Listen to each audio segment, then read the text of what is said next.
বেইজিংয়ে চীনা president Xi জিনপিংয়ের সাথে বৈঠক করেছেন প্রধানমন্ত্রী শেখ হাসিনা। এতে দুই দেশের স্বার্থ সংশ্লিষ্ট নানা ইস্যুতে আলোচনা হয়। এর আগে শেখ হাসিনা বৈঠক করেন দেশটির প্রধানমন্ত্রী লি কিয়াংয়ের সাথেও।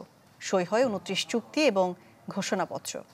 ৩ দিনের সফর শেষে আজই দেশে ফিরবেন বাংলাদেশের সরকার প্রধান।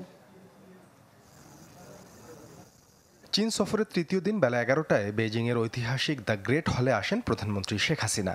এ সময় তাকে উষ্ণ অভ্যর্থনা জানান দেশটির প্রধানমন্ত্রী লি কিয়াং। এ সময় প্রধানমন্ত্রীকে দেয়া হয় গার্ড অফ অনার। দেশটির ৩ বাহিনীর একটি সুসজ্জিত দল গান স্যালুট দিয়ে সম্মান জানান তাকে। পরে দুই প্রধানমন্ত্রী নিজ নিজ দেশের প্রতিনিধিদের নিয়ে বসেন আনুষ্ঠানিক বৈঠকে, যাতে উঠে আসে নানা ইস্যুতে দ্বিপাক্ষিক সহযোগিতা বাড়ানোর বিষয়টি। এ সময় বাংলাদেশকে $1 বিলিয়ন অর্থ সহযোগিতার আশ্বাস দেয় চীন।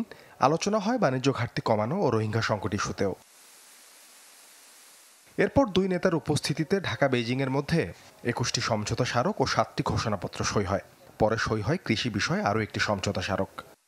চীনের মাননীয় প্রধানমন্ত্রী বাংলাদেশকে $1 বিলিয়ন ইকোনমিক অ্যাসিস্ট্যান্স দেওয়ার কথা ঘোষণা করেছেন এবং তিনি বলেছেন যে বাংলাদেশের সাথে সম্পর্ককে তারা অত্যন্ত মূল্য দেয়।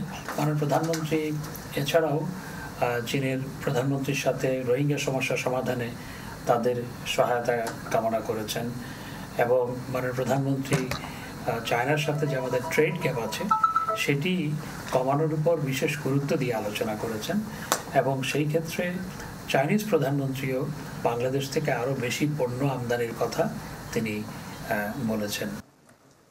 এরপর স্থানীয় সময় বিকেল 4টায় প্রধানমন্ত্রী বৈঠকে বসেন চীনের প্রেসিডেন্ট শি জিনপিংয়ের সাথে। এতে উপস্থিত ছিলেন দুদেশের উচ্চ পর্যায়ের প্রতিনিধি দল। বৈঠকে উঠে আসে বাংলাদেশ চীনের স্বার্থ সংশ্লিষ্ট নানা ইস্যু। সাদবিন শফিক, চ্যানেল 24।